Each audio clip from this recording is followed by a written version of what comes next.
After coming back from a medical mission out in the sticks, I discovered that my wife, whom I hadn't seen in half a year, was expecting.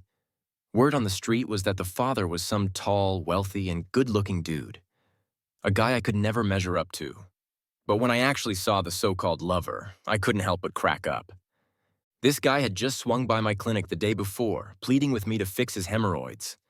He was begging, "Doc, I've got a girlfriend. For the sake of my love life, can you skip the staples and just stitch me up?" I accidentally came across Talia's ultrasound report. It clearly showed she was 8 weeks along. It felt like a lightning bolt hit me. My heart started racing. There was no way the baby was mine. So, who was the father? My first thought was she assaulted? Then I quickly ran through all possible scenarios. Who else could it be? Could he have other diseases? Did she take HIV prophylaxis after exposure? Why didn't she use emergency contraception?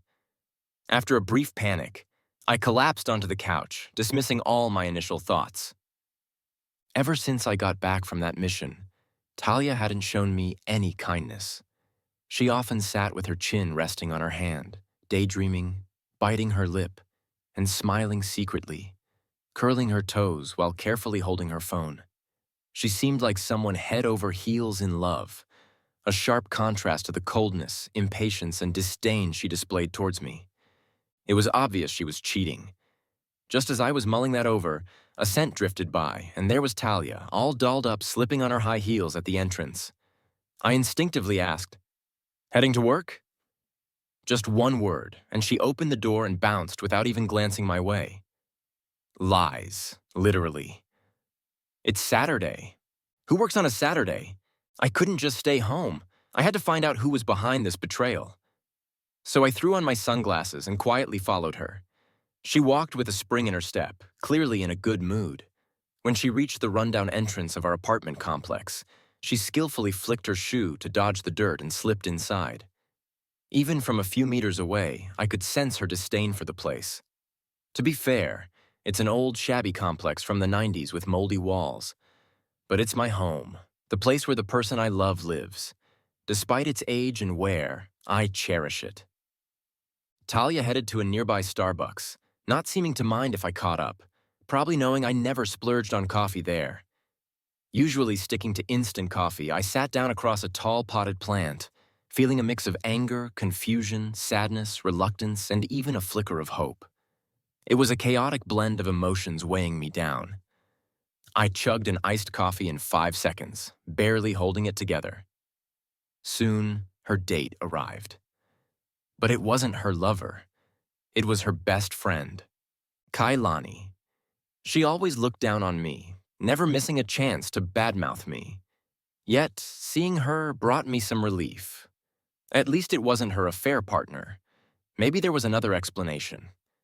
As expected, the two women started chatting. It wasn't long before the conversation turned to me.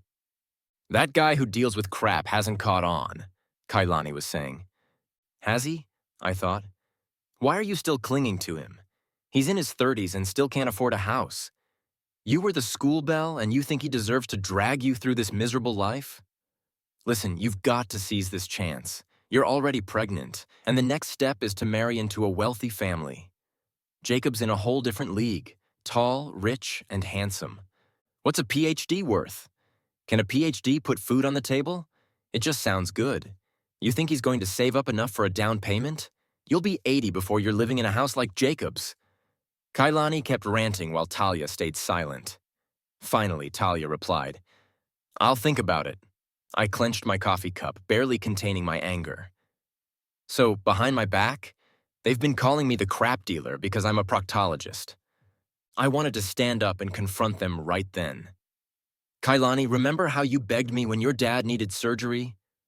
Talia, what happened to the vows you made, promising never to abandon me through poverty, wealth, sickness, and health?" Just as I was about to explode, ready to confront them, Kailani suddenly shouted, "Jacob, over here!" So there really was a lover today. I followed her gaze and froze. It was like a bucket of cold water had drenched half of my anger. I was completely baffled because I recognized this guy. He was the last patient on Friday's clinic list. I recalled his last name was indeed Lou. At the time, I was eager to get home to see Talia, so I was pretty happy to see the last patient. That's why I paid extra attention. He was well-dressed and quite polite. His main complaint was anal pain and bleeding. Upon examination, it was determined he had hemorrhoids and would need surgery. I gave him the admission form, but he seemed hesitant, as if he had something more to say. I quickly reassured him. It's just a minor surgery. It will hurt a bit, but with some painkillers, you'll get through it. You should still be proactive in treating it, or it'll keep coming back.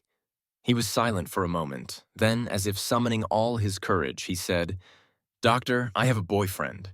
For the sake of my future love life, can you avoid using staples and just stitch me up?" I was a bit surprised, but quickly responded, "No problem." As a proctologist, I've seen plenty of cases like this. Stapling can affect bowel elasticity, which indeed impacts certain activities. Stitching is a bit more tedious, but it doesn't interfere with, they're still young after all, and that's important. I fully respected his request. He seemed quite pleased and scheduled a bed for the surgery. Never in a million years did I expect to see him here. So he's the tall, rich, and handsome guy behind the affair. Life really is stranger than fiction. I never imagined I'd find myself in such a dramatic situation. Suddenly, I lost the urge to stand up and confront Talia. Instead, our conversation started connecting with certain things from the past. I met Talia at the hospital years ago. I was rotating through nephrology, and she came to see the department head in the clinic. Her main complaints were fatigue and proteinuria with a 3+ rating, likely indicating nephritis. The doctor's orders were hospitalization, biopsy, and long-term treatment. She burst into tears in the clinic, unable to stop crying. The department head gave me a look. "Go handle it." I led her out of the clinic, explained everything in detail, and patiently comforted her. Later, she became my inpatient. She was very beautiful, but deeply unhappy. Her dad gambled and her mom was a leech. When she couldn't afford the surgery, I helped her crowdfund the money. After the biopsy, when no one was there to care for her, I switched to the night shift to stay with her. At first, I had no other intentions, just medical student sympathy for a patient. She grew very dependent on me, and every time I followed the doctors during rounds, her eyes would search for me through the crowd. Maybe it was all those times I wiped her tears or saw her bite her lip in pain with such determination. When the biopsy results were worse than expected, her eyes filled with despair. She cautiously asked if she could break the medication in half to save money. The medication was too expensive for her. My heart slowly began to open a little.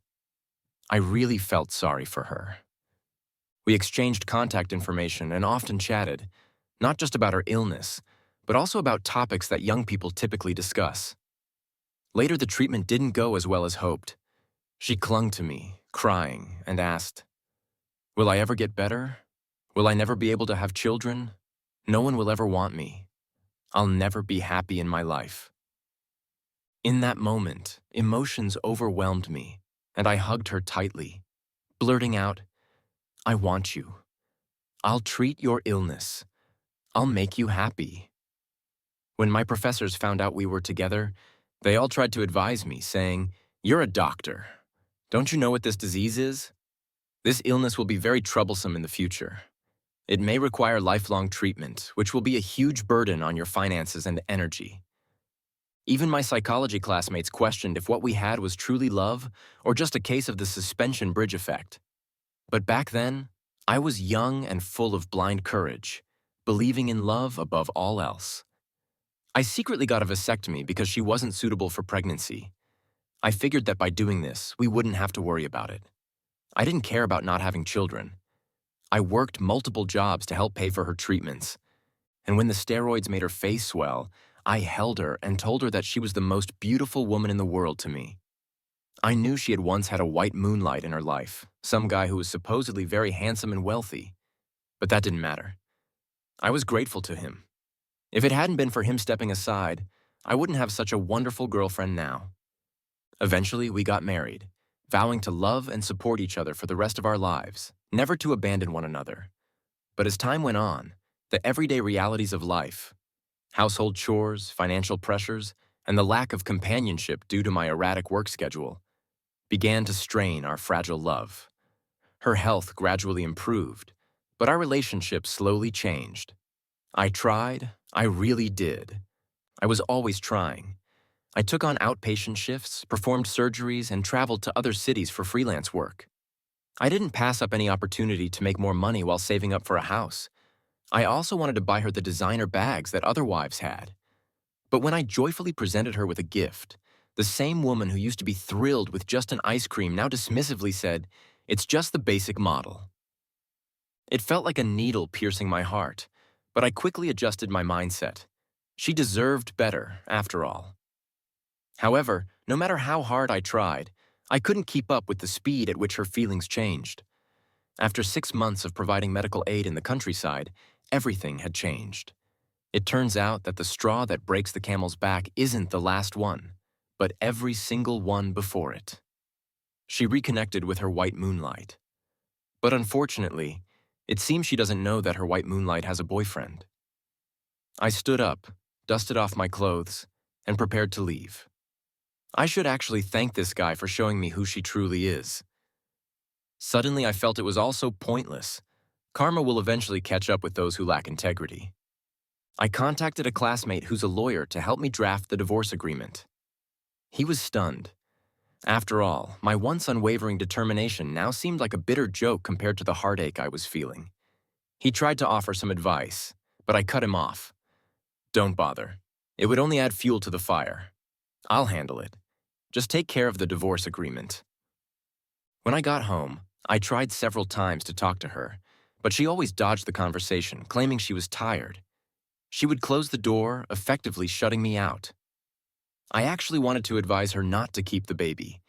Pregnancy puts additional strain on the kidneys and is very dangerous. But if she doesn't listen, then so be it. I'm not going to humiliate myself until the divorce is finalized. I have no desire to talk any further. But soon enough, I ran into her lover again. He got a bed, was admitted to the hospital, and there was a handsome man by his side. Attending to him with such care, it was obvious he was his boyfriend.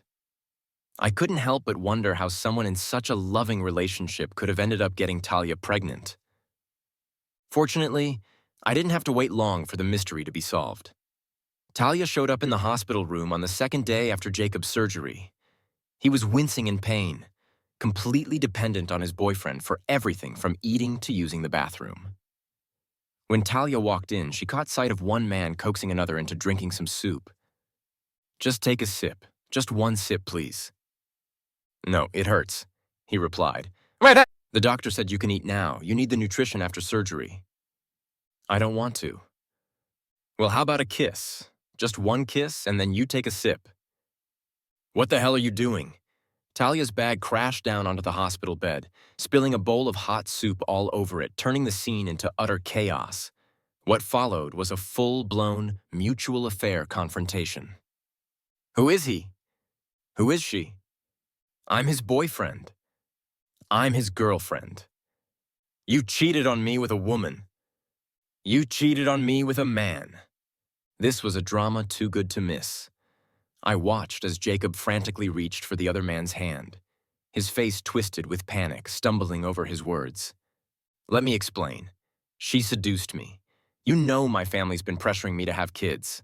I was under so much stress. I drank too much. I wasn't in my right mind." Talia looked utterly shocked. "You're lying. You told me you missed our college days and wanted to give it another try with me. I just wanted to see if I could go straight again. But the truth is, I can't. I had to take meds just to get through that night with you. It made me sick to my stomach, and you kept clinging to me. You're so annoying. You're full of it. I'm pregnant, and you told me to keep the baby. Yeah, have the baby. It'll at least satisfy my family. But we're never getting back together. Sweetheart, I'm in love with him." That was the last straw for the other man, who finally lost it and punched Jacob square in the face. "Don't you dare say you love me, you piece of trash. You're not worthy of that word." With that, he turned on his heel and stormed out. I quickly stepped aside to let him pass. Jacob, looking like he was in immense pain, suddenly threw himself off the bed, ignoring the agony, and crawled 2 or 3 meters toward the door. He kept shouting, "Don't go, don't go!" This was my cue to step in. After all, I'm a doctor, and his wound was tearing open, bleeding through the bandages. I couldn't just stand by and do nothing. I called over some male nurses from the department to help out. As I did, I gently nudged Talia, whose shoulders were shaking with sobs. "Please move aside." She instantly froze, turning her head inch by inch in slow motion as if performing in a play. When she finally saw me, her expression was nothing short of a masterpiece, shifting through a myriad of emotions. To be honest, I was quite satisfied. After all, I had anticipated this scene. I had deliberately mentioned the name Jacob during a phone call at home, just loud enough for her to hear. I also knew that Jacob hadn't been paying any attention to her these past few days, leaving her in a low mood. She'd jump up to check her phone every time it buzzed, only to be left frowning and frustrated. The pregnancy symptoms had already started. She couldn't eat or drink, and she was probably desperate for answers. Yep. So I wasn't at all surprised when she showed up at the hospital to confront Jacob. What did surprise me, though, was that after the daytime drama, when I came home from my evening shift, Talia wasn't asleep. She was waiting for me, and sitting beside her was her mother. Talia's eyes were red and swollen, her face pale. Her mother sat there with her arms crossed, looking like she was ready for a serious negotiation. I braced myself, knowing full well how shameless her mother could be after all these years of marriage. "Isaac, why are you two fighting? Talia's pregnant and you're not taking good care of her. I'm so disappointed in you." Even though I was prepared, I was still taken aback. What was going on?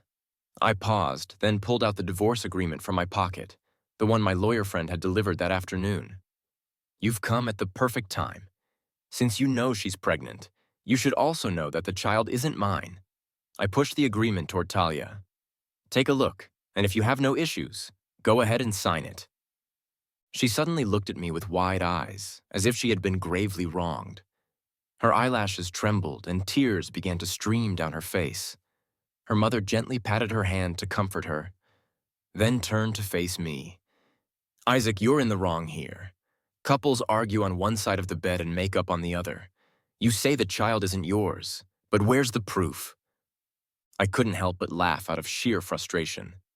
"If you want scientific proof, we can do an amniocentesis and a DNA test, but I don't think that's necessary.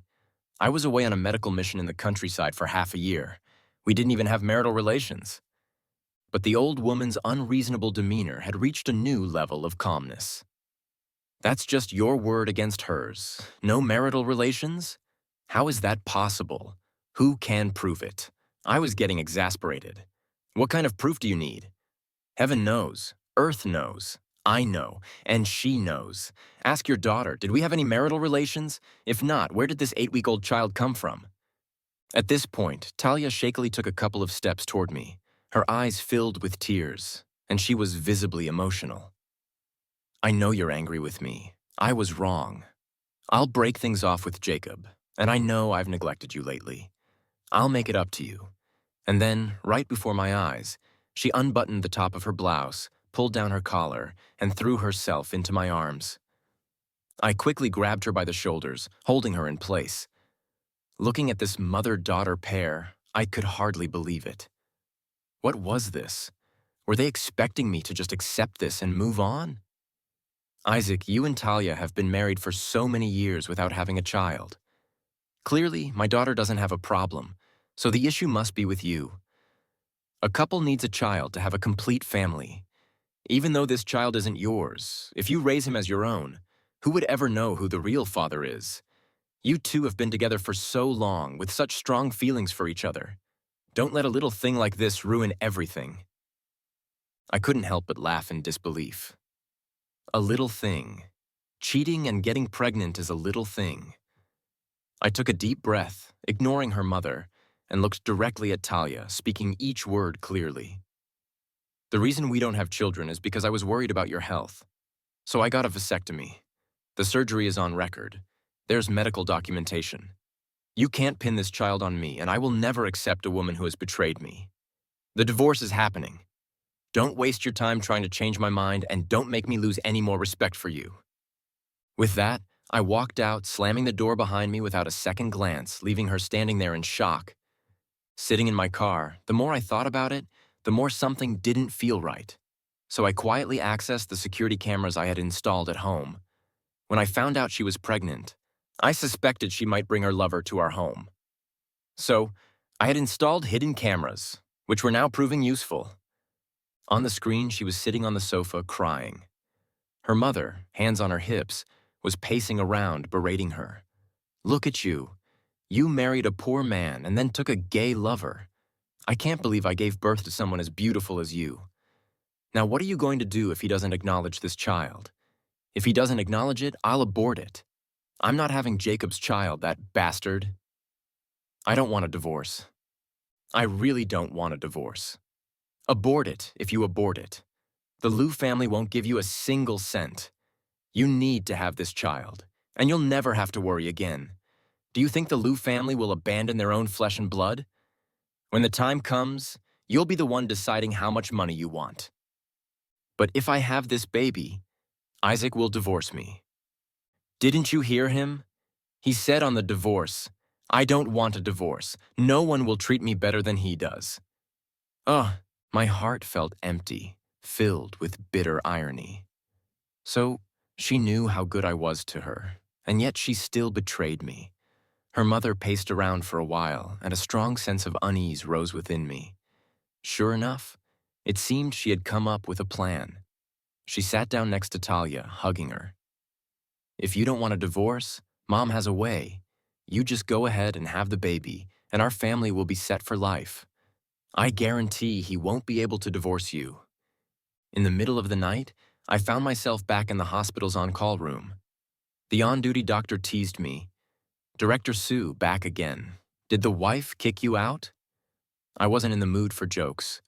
While washing my hands, I caught a glimpse of myself in the mirror and noticed a scratch on my neck and a face full of exhaustion. I actually felt a bit sorry for myself. Dana, the nurse on duty, knocked on my door, holding a cup of milk, looking like she wanted to say something but hesitated. After a moment, she tentatively stepped forward. "Director Sue, you don't look well. Have some milk and try to get some rest. Everything will pass." There was something in her words that made me raise my head in confusion to look at her. She just gave me a bright smile and quickly ran out. When I got to the hospital, I realized that the afternoon's drama had spread throughout the entire department. What they didn't know was that I was also one of the main characters in that drama. I was physically and emotionally drained. I really felt like a failure. I didn't go home for several days. Talia sent me many messages, asking when I'd come home so we could talk. I simply replied, "There's nothing to discuss. The divorce is non-negotiable. If you don't sign, I'll file a lawsuit." Perhaps because of my firm stance, her mother had nothing to discuss. "The divorce is non-negotiable. If you don't sign, I'll file a lawsuit." Perhaps because of my firm stance, her mother decided to get involved. On Monday morning during the big ward round, I noticed that the doctors, nurses, and even the patients were all staring at my name badge. It made my skin crawl. A few colleagues I'm close to seemed hesitant, sighing and wanting to say something but holding back. Even the department head looked at me and shook his head. "Isaac, as men, we need to show some responsibility. Of course, it's not my place to interfere in your personal matters, but as medical professionals, we need to maintain our reputation. Otherwise, the impact could be severe." What was going on? I was completely confused. All morning, the constant stares made me feel extremely uncomfortable. During lunch, Nurse Dana sent me a message with a video link. She added a note. "Director Sue, I've known you for 5 years, and I know you're a good person. I'll always support you." I felt puzzled. When I clicked on the link, my entire body broke out in goosebumps and a cold chill ran down my spine. Talia's mother was streaming live online, accusing me of being a heartless man who abandoned his wife. The title read, "City Hospital's Isaac is inhumane, forcing his wife to have an abortion and then abandoning her." She mentioned my full name, the exact hospital, department, and position I held, all in great detail. She claimed that I had abused my wife during her pregnancy, had an inappropriate relationship with a female nurse, and forced my wife into an abortion and divorce. She recounted how Talia and I had struggled through poverty together until I became an associate chief physician, how we endured so much hardship and suffering, only for me to now cheat on her and turn into a cold and heartless man. She painted me as a villain, a social pariah. With her superb acting skills, she made her story so emotional that it stirred up immense outrage among viewers. When I saw the video, I felt like I was about to explode. People online love a good scandal, and this video quickly went viral. I had no way to defend myself. Society's disdain for scumbags, sympathy for women, and even the ongoing public scrutiny of the medical profession all fueled the fire under this video. Some patients even came to my clinic just to throw rotten eggs at me. What used to be a difficult appointment to secure became an empty waiting room, except for those who came to hurl insults. The department suspended my surgeries, citing the negative impact and suggesting that I lay low for a while. I had overestimated people's decency. I expected Talia to be difficult, but I never imagined they would resort to such dirty tactics. I called Talia to ask what she really wanted. "As long as we don't divorce, I'll go online and clear your name right away. Can't you forgive me just this once?" "Honey, no way. The divorce is happening. Even if I have to take off this white coat. I'm divorcing you. You disgust me too much." I initially wanted to let things blow over, but now I was forced to step in and defend myself. I had no choice but to create an account and join the online battle. No matter how much I tried to explain that the child wasn't mine, that my wife had cheated, and that I was the real victim, the gossip-hungry netizens simply didn't believe me. With Talia still pregnant and no DNA test to prove the child wasn't mine, I couldn't fully clear my name. But fortunately, I had video evidence. I uploaded the footage from the hidden camera online, and the internet erupted. Talia's mother tried to defend herself, claiming the video was maliciously edited. She admitted that her daughter had been confused for a moment but insisted that we were still married, and pointed out that the civil code clearly states that a divorce cannot be granted during pregnancy. She had the audacity to bring up the pregnancy. In frustration, I exposed my own privacy, revealing that I had undergone a vasectomy. To my shock, some urologists trying to ride the wave of attention chimed in, saying, "Vasectomies aren't 100% effective. Sperm are resilient. As long as there's one left, a woman can still get pregnant." I was so furious I could hardly stand it. In short, I was dragged into a quagmire where reason and logic were drowned out by noise. This constant back and forth was draining my willpower and severely affecting my work at the hospital.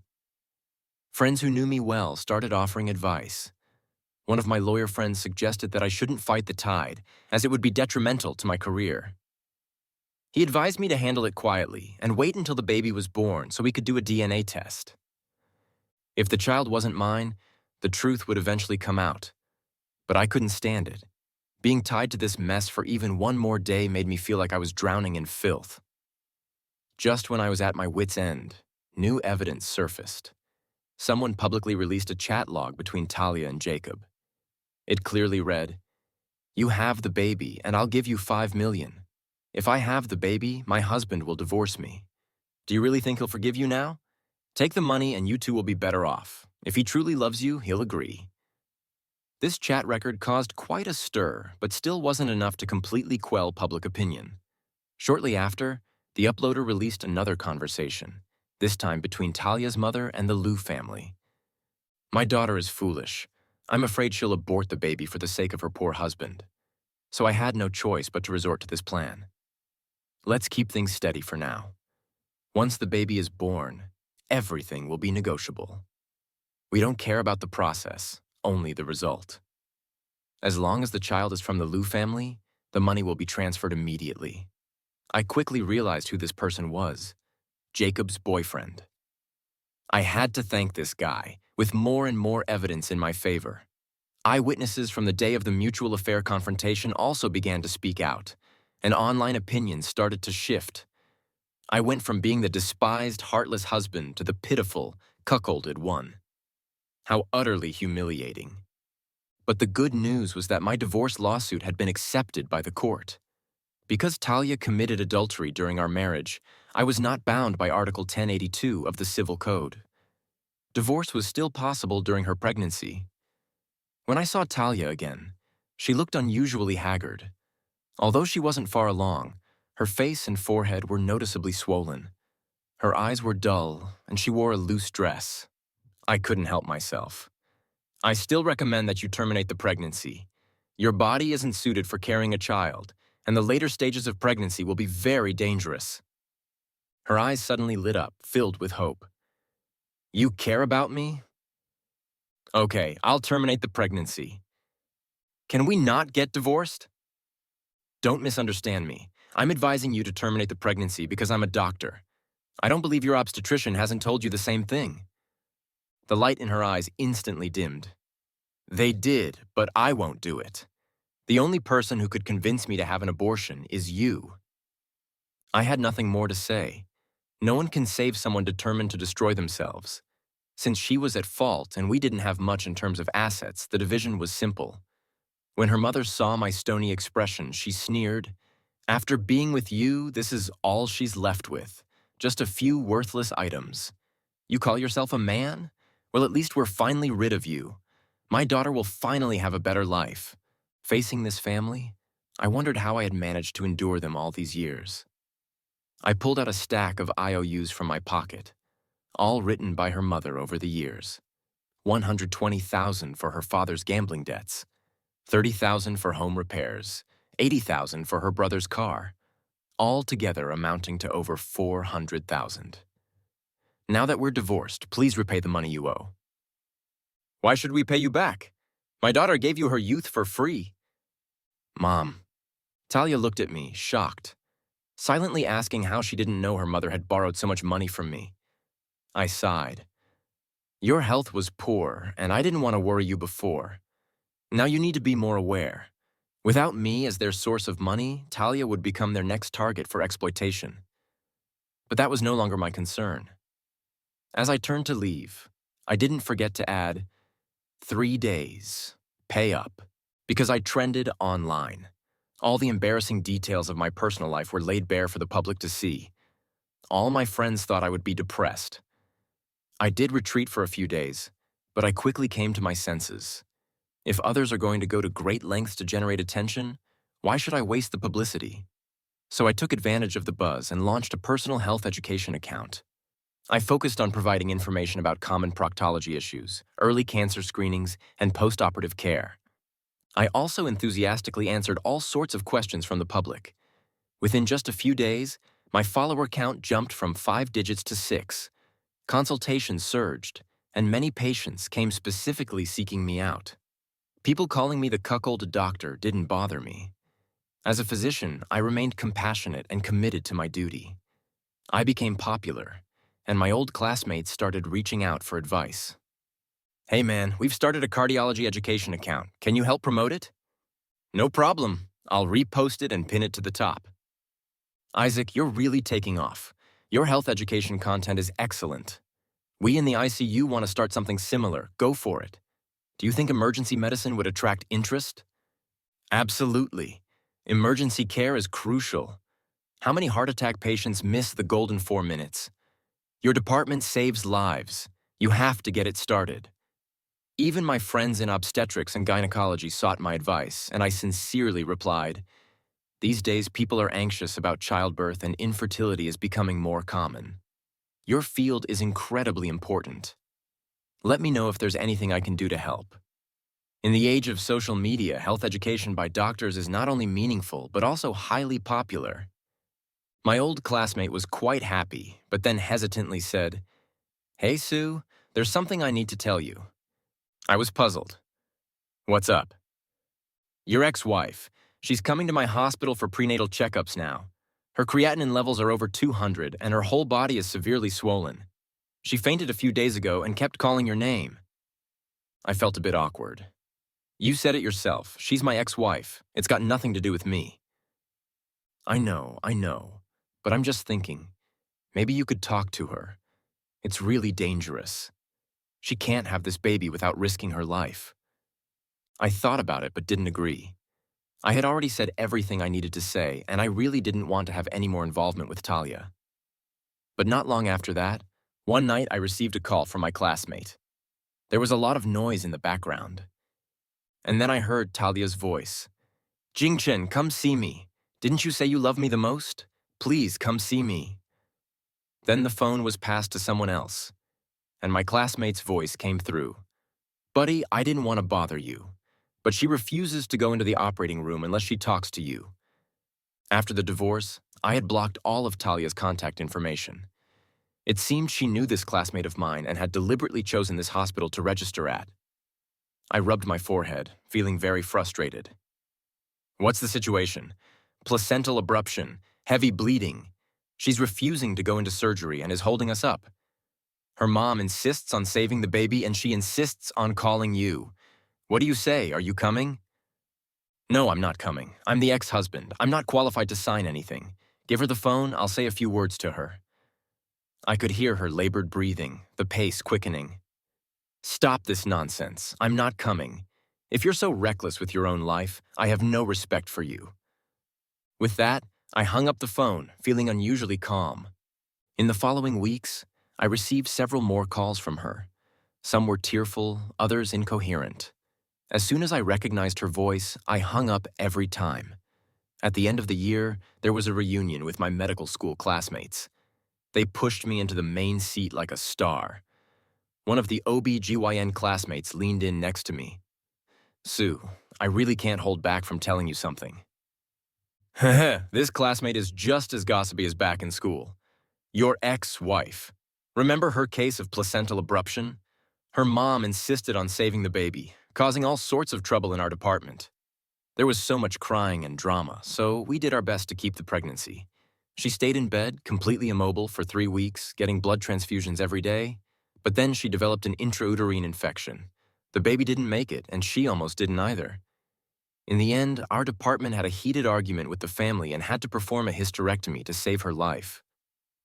I was shocked, instinctively placing a hand on my chest, seeing my reaction. She patted my shoulder. She's your ex-wife, so don't feel sorry for her. Honestly, she got what she deserved, but she really had a terrible mother. When the baby died, her mom cried like she had lost 5 million ween, but when her daughter almost died, she didn't even react. They still haven't paid the outstanding hospital fees. I shook my head. I didn't feel sorry for her. In fact, I was surprised that I didn't feel anything at all. It was only the compassion of a doctor for an unfortunate case. Where there is love, there is sorrow. Where there is love, there is fear. But without love, there's no hate either. I felt completely calm, as if she were just a stranger. At that moment, an orthopedic classmate joined us. Hey, let me tell you some good news. That Liu family guy, he hadn't come out yet. After all this, his whole family found out, and it was a huge scandal. The old man of the Liu family was so furious that he broke his leg. The guy's lying there with a broken leg, still talking about his boyfriend. Such a lovesick fool. But the boyfriend hasn't visited him even once. I nodded. It was an amusing bit of gossip, but it had nothing to do with me. I felt joy at having fully recovered from my long-standing emotional wounds. I toasted with my classmates, feeling like a new person. Let's enjoy tonight, no going home sober. No way. I have surgery tomorrow. I'm on duty tomorrow. Not a drop for me, just soda. It's peak season for adverse reactions. I need to be ready at all times.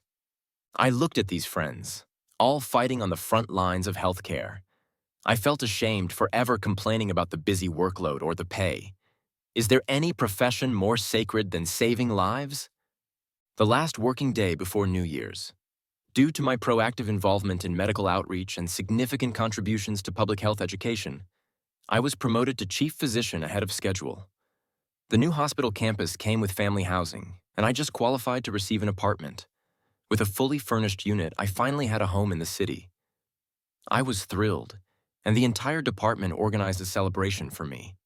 I waved it off, saying, "Don't trouble the organization, I'll treat everyone." My colleagues cheered. Long live Director Sue! We drank a bit too much that day, and as the party wound down, Nurse Dana offered to help me. I deliberately ignored the winks and grins from a few other nurses.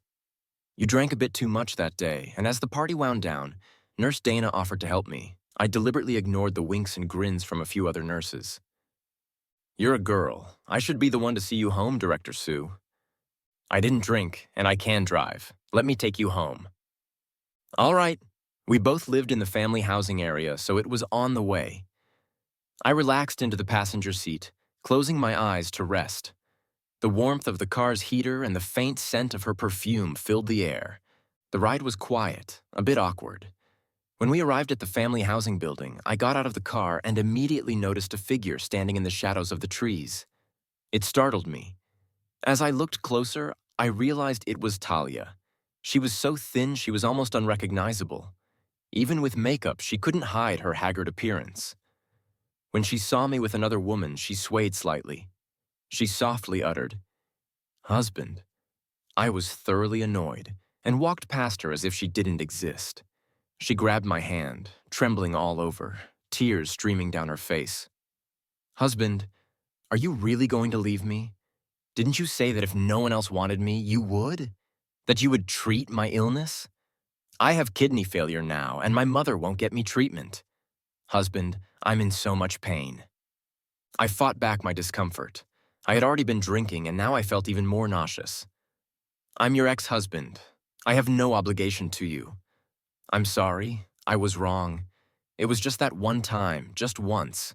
I just felt like we were too dull. Please forgive me. I'll never do it again." Before I could respond, Nurse Dana stepped forward, forcefully pushing Talia's hand away. "You've got some nerve. You couldn't respect yourself or appreciate what you had. And now you come here playing the victim. Do you want to die? Call 120 for an ambulance."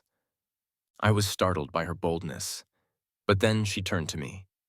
"Director Sue, you really have poor taste." I reflexively nodded, agreeing that it wasn't great. As soon as she finished speaking, Talia became even more desperate. "Husband, I'll change. I really will. That's enough." "Who are you calling husband? He's my husband now." Both Talia and I stared at her in shock, and she continued, full of righteous indignation. "If you keep harassing us, we'll call the police, got it? Now get out of here and don't expect us to see you off." With that, she hooked her arm around mine and led me through the entrance of the apartment complex. Once inside, the awkwardness finally hit us. I looked up at the sky, and before she could say anything, I quickly spoke. When it comes to confessions, the guy should be the first to say it. My heart is in the process of moving. Soon, once it's all cleaned up, it will be ready to welcome its new owner. She looked at me, her eyes sparkling with a hint of hope. I knew she had liked me for a long time. Maybe this time, I would meet the right person. In the distance, fireworks lit up the sky. The new year had arrived. I hoped I could find new happiness too.